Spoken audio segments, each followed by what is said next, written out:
My New Life in Equestria by MaxBeezy. Chapter 3: The Human Race as Told by Matt, and Other Fun Things. I didn't know all that much about the history of my race.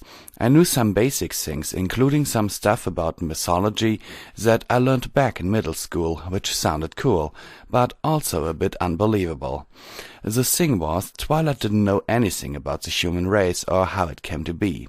So I did what anyone would do when faced with a task such as this. I told a story of half-truth. She readied her quill pen, looked at me with a determined sense of purpose, and I was ready to begin. A long time ago, in a galaxy far, far away, well, in another dimension anyway, there were the gods. The gods? Who are they? You know, the gods, the creators of all life in the universe. More specifically, our universe. They lived in the cosmos above and watched over our creation. I see. Go on. Anyway, they came by many names, but one was the one true God, the man who would create all of mankind. God was a man? It depends on who you ask. In the books I've read, though, God was referred to as a man. What was this God's name? His name was, well, he had many names, like Zeus, Odin, George Lucas. Which one sounds good to you? Odin sounds good.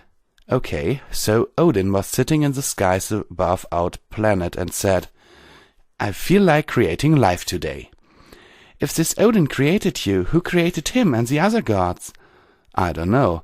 I don't think anyone knows exactly. Do you want to hear the story or not? I'm sorry, please continue. With that thought, he sought out in his quest to create life. But he didn't just snap his fingers and created humanity in that instant. No. Instead, he created other life, like fish. And those fish became lizards, and those lizards became dinosaurs. Dinosaurs? Like dragons, but less cool. Oh. So the dinosaurs roamed the land, eating plants, but also eating each other. They were massive, large in scale. If they still existed, they would have been terrifying creatures that would have been nearly impossible to stop. They were around for many years, until one day Odin was sitting around on his throne in the sky and said, This is boring, I want some explosions. And so he plucked a meteor out of the depths of space and tossed it at the Earth, creating an explosion large enough to wipe out all the dinosaurs, leaving only their bones. The Earth was a wasteland, but eventually life found a way as it became habitable and less toxic from all the meteor dust. When that happened, Odin decided to try again, but he did things a little differently this time. I'm going to create a being in my own image, he said in a loud, booming voice that pierced the very heavens. However, unlike the dinosaurs, he did anyway with making fish and things that would eventually become humans, instead creating two prototype humans named Adam and Eve. He placed them in a massive forest-like place called the Garden of Eden, to see what they can do. The catch was that they couldn't take any apple from the apple tree in the center of the land. Why not? Not quite sure. Probably to test their obedience, I guess. Anyway, they took the apple regardless because of some snake thing who was a devil and stuff. The devil? Who's that? Oh, right, I forgot about the devil. Well, Odin and the devil, who also had many names, but let's just call him Lu, were brothers. But unlike Odin, Lu was pure evil. He was a sadistic man who reveled in messing with his brother, like a really irritating prankster, but multiplied by 11. Why was he evil? I had to think of something quickly. Because Odin shut him out of the process of making life, so he swore to create chaos for Odin's creations. Wow, that actually sounded kind of cool. If someone told me that, I would have believed it. Wow, great stuff, she said, scribbling furiously into her notebook. Keep going. What happened when he became a snake? He tempted Adam and Eve to take an apple, telling them that no harm would come of them. So they did, and Odin found out right away. He was so mad he cast them out of the garden and started fresh. What happened to Adam and Eve after they were casted out? I don't know. They probably died in an explosion or something. It was very vague in the textbooks I read. So without any other options, Odin decided to start like he did the first time around, creating life that would eventually become simple-minded apes, and threw them onto Earth. After a while they evolved, and lo and behold, man was officially born. But there was a problem. Man was stupid. They were no better than the primal ape, killing and mating all the time like wild beasts. And then women came to be, which made man better? No, this applied to women too. When I say man, I usually referring to all of humanity. Ah, she sounded disappointed. Oh well. Anyways, like all things over time, they got smarter and smarter. We learned to speak, learned to build things, read and write, all the good stuff. Soon man became numerous, and the whole world became populated by us, and we thrived for centuries. We created the wheel, the automobile, the speeding train, the movies, television, weapons, computers, clothes. Throughout history, we had dozens, if not hundreds of individuals who changed our lives forever. George Washington, who discovered the United States of America, the place that came to be the land of the free and home of the brave. Abraham Lincoln, who abolished slavery and fought a legion of vampires single-handedly. And Michael Bay, who saved the world by sending a team of ordinary men into space to destroy a global killer-class asteroid. They, along with many others, were all wonderful human beings who led our people to greatness and love and tolerance. Sounds like good times, exciting too. Twilight seemed impressed. Anyone else would have stopped me at the vampire part, but not her. She didn't know any better.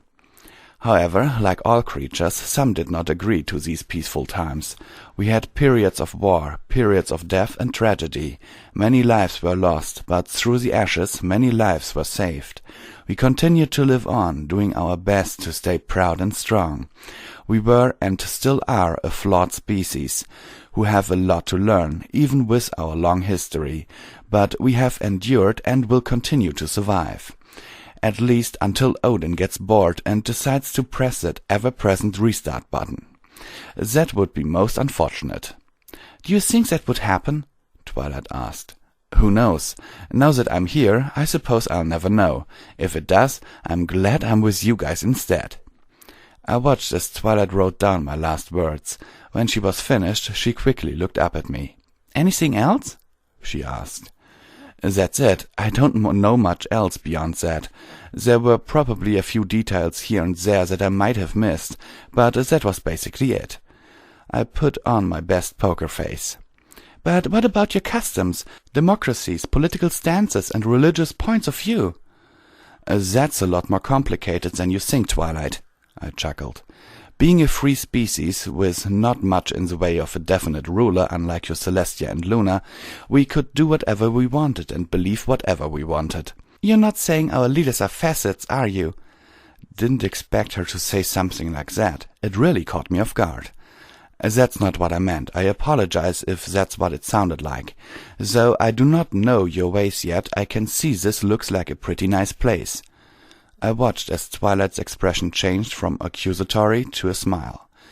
What I was trying to say is that we had many leaders in our time, with many policies and religions formed by different individuals. That's all.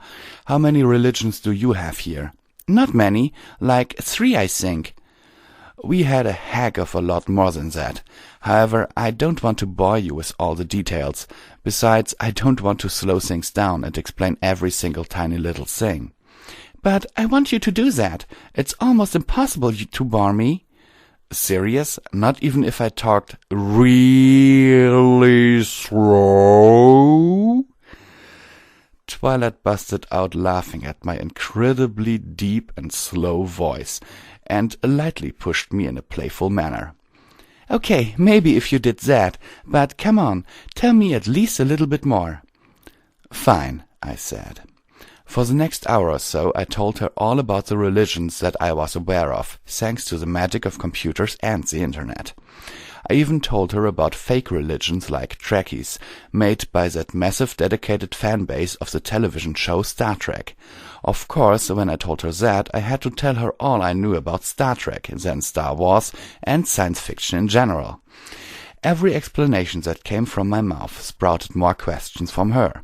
She actually found what I had to say interesting, even if I didn't find it very interesting myself. The look of wonder on her face never left as I rambled on with the history of my kind. I discussed almost everything with her, from politics and technology to our health and metabolism. It was there. I had no idea how much information I had. Sure, I pulled most of the history of the human race out of my behind, but everything else came to me like I knew it all and simply forgot until the time came. Only one topic remained, and it was the most awkward of them all. So you told me about what foods your kind eats, the body types, and hatred for these creatures called snobs. I have to ask, what are your mating habits? She sat straight. I paused. Should I really tell her the things that I knew? Hell, most of the things I knew came from books, movies, internet, and perverted guys that I heard in bathroom stalls. Should I even tell her that I was a virgin, who had never had a girlfriend or anything close to an intimate or physical relationship? Sure, I had girls who were friends. Twilight is one of them. But, well, you see, when a man and a woman love each other very, very much, I decided to begin with a dumbed-down explanation my parents told me. That's what my parents told me. I'm always aware of that. I want to know what your habits are, she demanded. Great, her parents talked just like mine. Well, it can't be much different than your kind, I don't think, I said. I mean, you're a girl, so you have a, and the guys have a, we have those kinds of things too. So you put them together and... I moved my hands together, forming some kind of interpretive dance about coupling, obviously maneuvering around the issue as horribly as I could. Sex, I guess. You don't really know, do you? She said with an raised eyebrow. Of course I do, I said. I just don't particularly feel like discussing it. It's a little too personal for me. Okay, well, tell me what it's like. Ah, crap. Now she's really going to have to find out. That's the thing. I don't exactly know. I haven't... Oh! She got it. You haven't? Wow. I mean, really? A guy like you? What? A guy like me? You didn't see many guys in my world, have you? If you did, you wouldn't be this surprised. That's not true. It is. You think it's weird, don't you? Not really. I haven't either, but... Really? Great. She was a virgin too? My mind flew through the next possible scenarios, one of which was I shut out of my mind the instant that it came to me. Luckily, what I briefly thought of never came to pass. She may have been interested in me on every scientific level, but not that interested. Can we change the subject, please, Twilight? I'm getting a little uncomfortable here. Okay, she said. I'm sorry. She put the book down. It wasn't my intention to embarrass you like that. No, it's okay. You were curious, that's all. Perhaps we continue this another time when things aren't so awkward? Hey, at least it can't get much more awkward than this, right? I chuckled. Just then the door opened, revealing a small purple dragon. Twilight, I'm home, he said. I just got back from Canterlot and... He stops mid-sentence, looking right at me. What the heck is that? He shouted. Get away from Twilight! He ran up at me like a football quarterback. Before I could react, he jumped onto my face and started hitting the top of my head like a drum. I got up from the couch, trying desperately to shake him off, but the claws in his feet were dug into my shirt, holding on tightly to my shoulders. Spike! No! Stop it! Twilight pleaded with him. I will, once he's out of the house, he says, back to her, whilst still trying to smash my brains into mush. He's not leaving, Spike. He's staying with us. What? When he was distracted, I grabbed him and forcefully ripped him from me, tearing my shirt and scratching my shoulders. That hurt, and I wasn't too happy about it.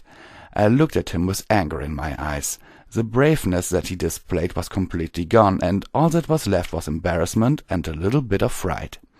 "Oh, hi," he said timidly. "Don't do that again," I said, fighting myself to not throw the little dragon across the room. I put him down, and he ran over to Twilight. "Oh my gosh, you're bleeding," Twilight said, rushing past Spike to check my scratches. "Bad Spike, you know better than to assault house guests." "I didn't know. He was big and tall, and I thought he was some kind of monster." "What he is a human, the only in Equestria, I might add, and you could have killed him." "I wasn't going to kill him. Now seriously wound, probably." Twilight gives him an angry glare that burns through his skull. When he stepped back from her, she looked back at me. "Are you okay?" "What is it with your pets trying to attack me today?" "He's not a pet. That's my assistant, Spike." "Right, you mentioned him back in New York." She inspects my cuts. I see her shake her head, ticking multiple times. "These are a little deep. I need to clean up your scratches." She takes me into the bathroom, where she cleaned my cuts with a delicate amount of care. The way she was treating me was like my own personal nurse. Still, the disinfectant she was putting on my wounds hurt a lot. I winced in pain at each touch. "I should have sent Spike a letter beforehand," she lamented. "This could have easily been avoided. Guess I got a little too excited for my own good." She looks at my tattered shirt on the floor. "He even tore one of Rarity's shirts." "Don't worry so much," I said. "I have more of them on my bed." "It's not just that. He could have seriously hurt you. I've never seen him act so aggressive."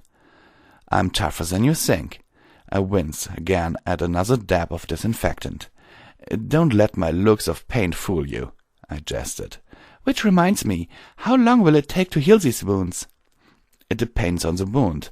Sometimes it would take days, other times longer than that, especially with broken bones or super deep gashes." "That's pretty slow. We ponies can heal very quickly. Broken bones can be mended within days." "Wow, that is fast." "I guess it's good that Princess Celestia is turning you into one of us then. You won't have to worry so much when you get injuries like this." I was silent at what she said. I still couldn't believe that I agreed to let Celestia proceed with such a thing. Sure, the thought of healing faster and fitting in more easily sounded like a good idea with each passing second, but I kind of liked my humanity as well. Twilight didn't seem to mind my decision. She was still very much interested in studying me. That part was obvious. I saw her stashing away cotton balls of my blood in a bag for further investigation. It was probably the true reason as to why she wanted me to stay with her, so she can continue to watch me and study my behavior. A real scientific egghead, if I've ever seen one. Nevertheless, despite the ever-growing fear of my insides in her presence, it was infinitely better than sleeping outside on a mound of dirt. Besides, what are a few blood tests and skin samples every now and then? "There we are, all patched up," she said, putting the last bandage on my shoulder. "You want to formally introduce yourself to Spike?" "Sure," I replied. After putting on another shirt, I walked up to the little purple dragon. He was remorseful about attacking me. I could see it as he slowly put a hand up, anticipating a handshake. "Sorry about that," he said. "I'm Spike." I looked down at his clawed hand, then back at him. I smiled and shook his hand. "I'm Matt," I said. "So anything else in this house that wants to attack me?" Just then, like God had a massive sense of humor that day, I felt something nibbling at my shoes. I looked down to see a small, bright red bird biting at me furiously, but not breaking anything. The bird was nothing like I've ever seen before. Instead of being mad, I looked at the creature, confused as to why it was so intent of eating my shoe. "There's a bird trying to eat me," I said, rather calmly. Spike picks up the little bird, giving him a gentle pat. The creature cooed and calmed down from its attack on my feet. "That's just Pee-wee. He's my pet phoenix." "A phoenix?" I asked. You mean those things that burst into flames every once in a while and turn back into a baby? Yeah, you've seen one before? I've heard of them, but I've never seen one personally. Pee-wee's the name? I named him myself. Hey, little guy, I said, reach out a hand to pet him. He snapped at it with great velocity, but I pulled my hand back before he could get me. Maybe later then. Why has every animal I've met so far tried to kill or wound me? Maybe because you're not familiar to them, Twilight deducted. They'll get used to you eventually. As evening fell, Twilight cooked up a delicious meal of baked vegetables and a nice little garden salad. I realized quickly that meat was going to be right out of the question from here on out, and that it was going to take some time getting used to it. Nevertheless, the food was good, so I had no complaints. Twilight proceeded to tell Spike all about me, my situation, and my living conditions for what will be the rest of my life. He attempted to give me the tough guy spiel, saying that if I tried anything funny with Twilight, I would be on the business end of his dragon fist. I had a little laugh at that, assuring the little guy that I had no intentions of messing with her. Before the meal was up, I did wonder about something. Twilight, I said. She raised her head up, still eating her food. Can I ask you a question? Sure thing. She swallows her food. What is it? I know that this is going to be a bit of a loaded question, but what's your story? Little did I know of the gate that I have opened. Her eyes grew big with utter happiness as she smiled the widest smile I had seen her accomplish. I had no idea how wide it was going to go, until she stopped at the point where I thought impossible. She rushed away from her plate and sat down right next to me. You want to know about us? She asked, still brandishing that crazy smile. Since I'm going to be living here, yeah, sure, why not? Oh, brother, Spike said. You're in for it now. He takes the plate away to the sink so he wouldn't have to listen to her. She breathed in a large, deep breath, and so began the backstory of her species. I would love to talk about it, but I am sure you all are aware of the story she's telling, about Celestia and Luna, the discovery of Equestria, the 1,000-year banishment that concluded with the rediscovery of the elements of harmony. That last part was of particular interest to me, since I finally found out what Rarity meant when she called herself the element of generosity. I had very little clue that I was harboring actual heroes, ones of have risked life and limb to save their world from doom. More than once. Forget the heroes that I had seen in films, television and comic books. These 6 ponies were the real deal. Now I was the one who looked upon the storyteller with that sense of wonder and admiration she looked at me with. Her tale blew mine straight out of the water and into the stratosphere. None of what she said felt like embellishments or over-the-top lies. It all sounded like the absolute truth. When she finished, she started to breathe normally again. I sat there, mouth agape, processing the tale that she had just told me. Only one word came in. Wah! I know, crazy, right? She said as she got off her chair. Well, it's time for bed. I'll see you tomorrow. I watched her trot off upstairs, where she immediately slumped down into her bed and fell fast asleep. I still hadn't moved an inch from my spot. Spike was already gone, where I assumed he went to bed while Twilight was talking to me. I looked around the room, making sure nobody was waiting to attack me or claw my face off. All alone, the only one in the house that was awake, I was finally able to say the thoughts that I had early in the day, before I was head-butted by that clumsy male pony. I think I'm going to like it here.